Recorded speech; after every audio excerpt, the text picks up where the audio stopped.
Launching and growing a successful family medicine practice is no easy task. It takes a skilled doctor, great service, and a great location, but it also takes a great understanding of your numbers. So in this video, I'm going to give you a high-level view of the numbers that you should master before launching your practice. To simplify it, it really all comes down to your sales, your expenses, and your cash flow.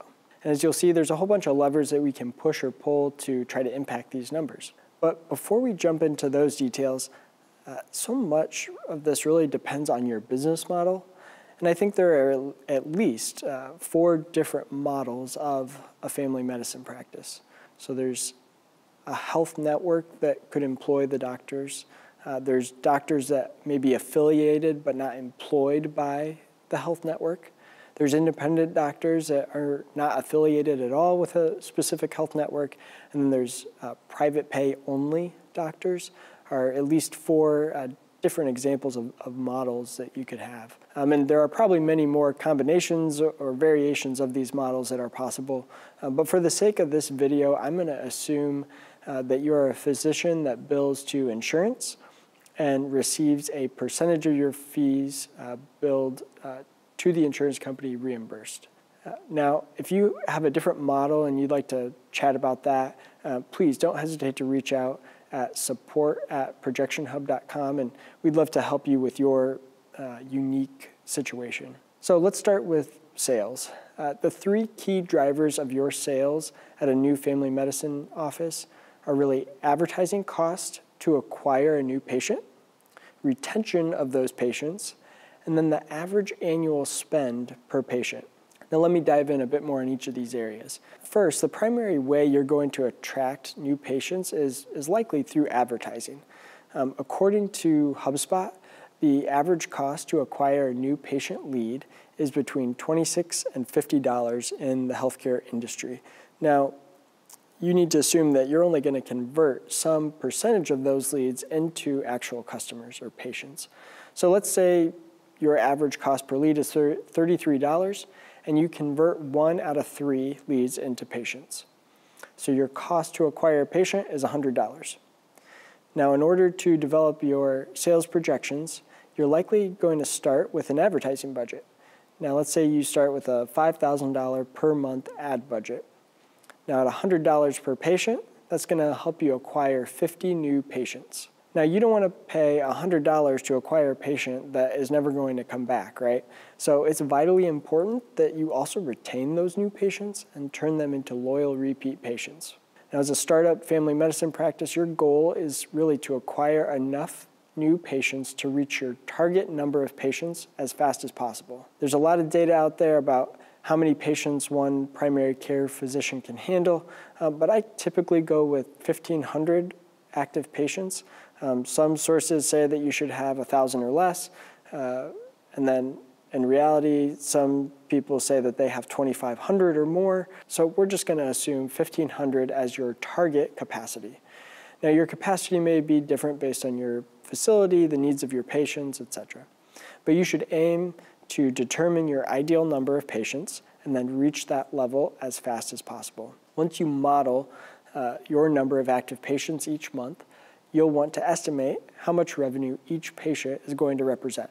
Now, according to a study by the Primary Care Collaborative, the U.S. spends between 5 and 7% of total healthcare spending on primary care. Now, total U.S. healthcare spending in 2019 was approximately $3.6 trillion. So if we take 6%, let's split the difference between 5 and 7% there. If we take 6%, of that, we get $216 billion. Divide that by the U.S. population of 327 million people, and you get an average annual spend on primary care of $660 per year per person.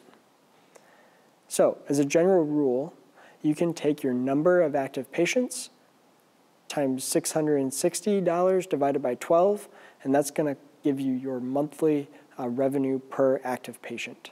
Now, for expenses, according to a survey by Medical Economics, the average primary care physician will have approximately $210,000 in annual overhead expenses, and that's going to be totaling, on average, 62% of their sales. Based on all this data, you're going to need $210,000 in sales to break even before you can even pay yourself.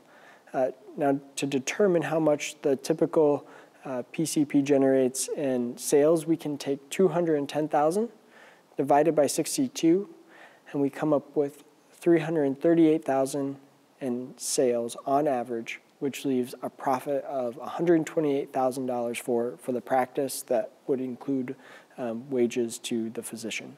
Now, let's say you go through your sales projection process and you don't think you're going to be able to hit that $338,000 in annual sales. Well, your challenge in this business is that your profit margins are basically set by the payers, primarily the government or insurance companies. And if you can't figure out ways to cut your overhead expenses, then really your only option is to try to grow sales as fast as possible up to that break-even sales level. Now, the last thing I want to mention is that once you reach break-even from a profitability perspective, you still have one major problem, and that's cash flow. Cash flow can be a real challenge for family practices because you're likely going to have to pay your employees every couple of weeks, but you may not get paid by the insurance companies for a couple months.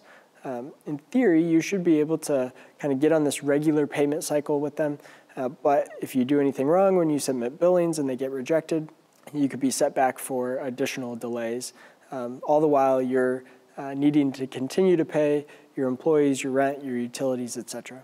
So I would recommend at the very least, have at least 3 months of expenses in the bank in cash to cover your cash flow needs when you're first getting started. So there's a crash course on projecting your break-even for your family medicine office. Now, we actually have a financial projection template that's built specifically for family medicine practices that will help you lay out all of these costs and sales assumptions to make this a lot easier for you. And so next, I'm actually going to dive into the details of our template and actually show you how to build out your financial projections.